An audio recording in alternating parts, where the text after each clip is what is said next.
I found the diary already open on my desk, as if I had been reading it just seconds ago, except I don't remember sitting down, I don't remember opening it, and I definitely don't remember writing what was on the page.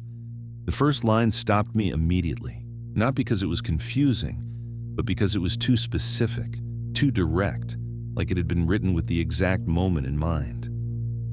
It said that I would pause here, that I would read this sentence twice, just to make sure I wasn't misinterpreting it. And without realizing it, I did exactly that, my eyes moving back over the same words again, while a quiet discomfort started building in my chest. The handwriting was mine, every detail of it unmistakable, which should have made it easier to explain, but somehow it made it worse, because I had no memory of writing any of this. I looked at the date at the top of the page, expecting to find something normal, something that would ground this in reality, but instead, I felt my stomach tighten as soon as I saw it. It wasn't today's date, it was tomorrow's. For a moment, I just stood there staring at it, waiting for my brain to correct what I was seeing. But it didn't, and the longer I looked, the more strange thoughts started to settle in, not fully formed yet, but enough to make me uneasy in a way I couldn't ignore. Because if this wasn't written today, then when exactly had I written it? And more importantly, how did I already know what I was about to do? The next morning, the diary was on my desk, placed right in the center as if it had always been there. Yet I knew with complete certainty that it hadn't been there the night before. It had a plain black cover, slightly worn along the edges, the kind of wear that comes from being handled repeatedly over a long time. And for a while I just stood there looking at it, trying to convince myself that I must have bought it and forgotten, because that was still easier than considering any other possibility. When I finally picked it up, it felt strangely familiar in my hands, not in a comforting way, but in the way something feels when it belongs to you, but you don't remember owning it. I opened it slowly, expecting blank pages or maybe random notes, but the moment my eyes landed on the first line, something in my chest tightened. The handwriting was mine, not similar, not close, but exactly mine, down to the slight pressure marks and the way certain letters tilted just a little to the right. And at the top of the page was a date that immediately made my stomach drop. Because it wasn't today's date, it was tomorrow's. For a few seconds, I just stared at it, waiting for my brain to correct what I was seeing, but it didn't. And then I read the first sentence. It said that I was going to find this today, and that I wouldn't remember writing it, and what disturbed me more than the words themselves was the tone, because it didn't sound like a guess or a theory. It sounded like certainty, like whoever wrote it already knew exactly how I would react. I kept reading, even though a part of me was already telling me to close it and forget about it entirely. The next lines talked about the gaps in my memory, about the things I couldn't account for, and it described them in a way that was too specific to be coincidence, mentioning the small missing actions, the forgotten messages, the hours that seemed to disappear without explanation.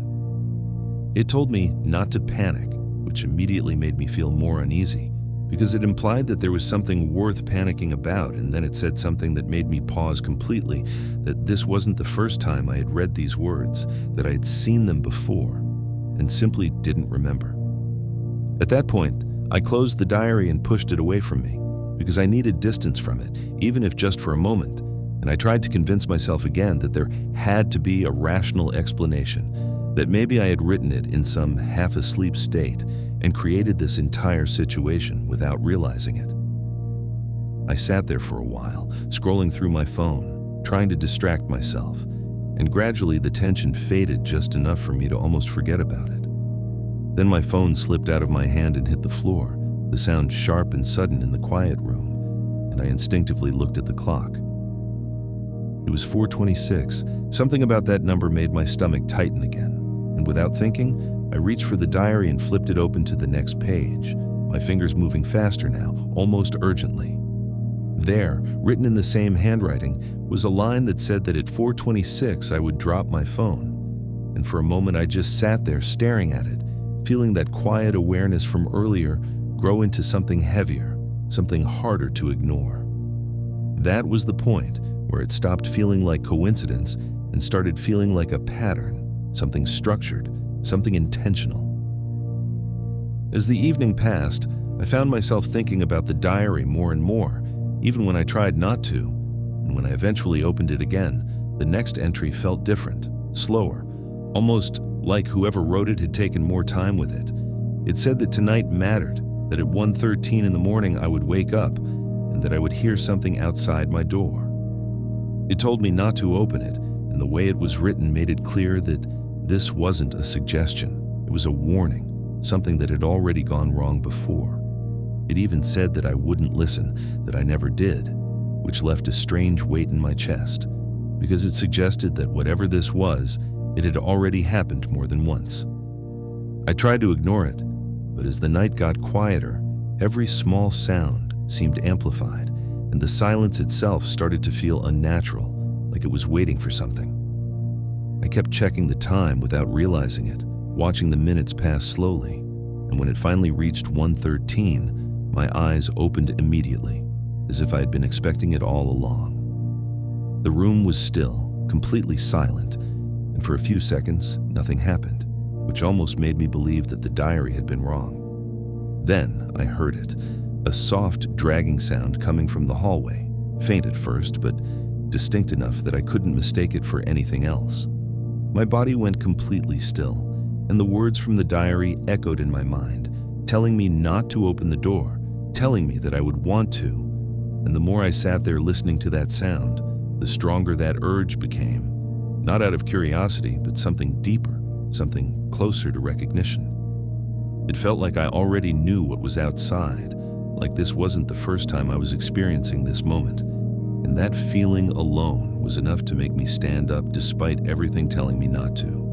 When I opened the door, the hallway was empty, stretching out in front of me with no movement, no sound, nothing that could explain what I had just heard, and for a brief moment, I felt a sense of relief, like maybe I had imagined it after all.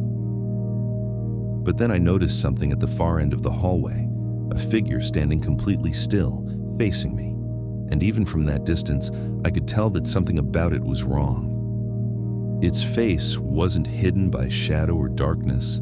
It was simply not there, like the space where it should have been had been erased entirely.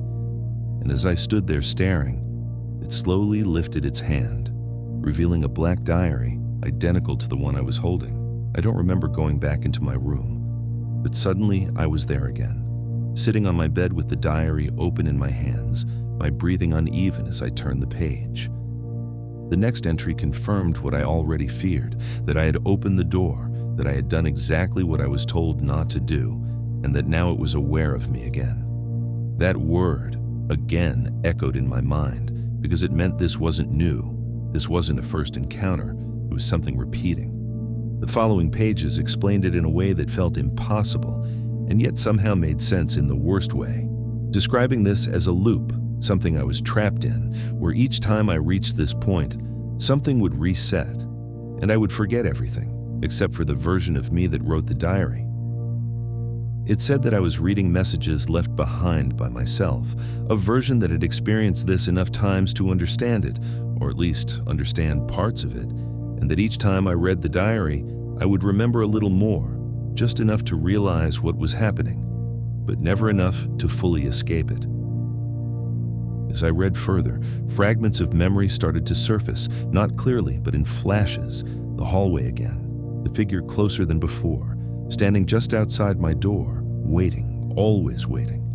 And another image of myself sitting at this same desk, writing quickly, almost desperately, as if trying to leave something behind before everything reset again.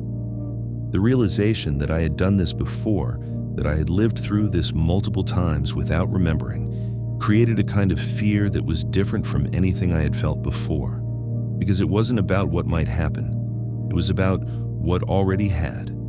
Near the end of the diary, there was a set of instructions, written more carefully than anything else, as if they were the most important part. It said that when the figure came into my room, I shouldn't look at its face, and the way it was phrased made it clear that this was the one thing that mattered most. It even added that it didn't have a face, which somehow made the instruction even more unsettling, because it implied that what I would see wasn't something normal, something my mind could process safely. That night, I didn't sleep at all. I just sat on my bed staring at the door, waiting for the moment I already knew was coming. And when the handle finally moved at exactly 1:13, I felt a strange calm settle over me, like I had reached a point where fear wasn't useful anymore. The door opened slowly, and something entered the room, something I could feel without needing to see, its presence heavy and close, standing directly in front of me. Every instinct told me to look up, to confirm what was there, but I forced myself to keep my eyes down, focusing on the floor, holding on to the one instruction that seemed to matter. Then it spoke, and the voice was mine, exactly mine, calm and familiar in a way that made my chest tighten instantly. It told me that I already knew what would happen, that I had been here before, and that this moment was the only part that ever changed. It asked me why I wouldn't look, and as the seconds passed, the pressure to break that rule grew stronger, not because of fear, but because of something that felt like inevitability, like this was the point everything was leading to. Eventually, I gave in, slowly lifting my head despite knowing exactly what the diary had warned me about, and the moment I looked, everything seemed to collapse into something I couldn't fully understand. A realization that didn't come as a clear thought, but as a feeling. A certainty that the figure wasn't separate from me, that it had never been following me, but waiting for me to reach this point. The next thing I remember is sitting at my desk in the morning, the diary open in front of me, a pen in my hand, writing words that were already on the page. As I read what I was writing, I felt a strange sense of detachment, like I was both the one creating the message and the one discovering it, and the final lines explained what I had only just begun to understand, that this wasn't about something chasing me or watching me. It was about becoming it, about slowly replacing one version of myself with another until there was no difference left between the two.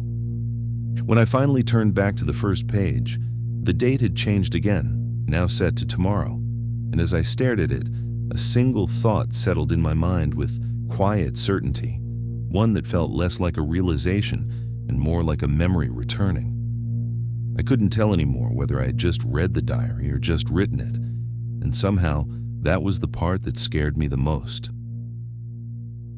If this felt real, that's because it was almost real. I'll see you in the next memory.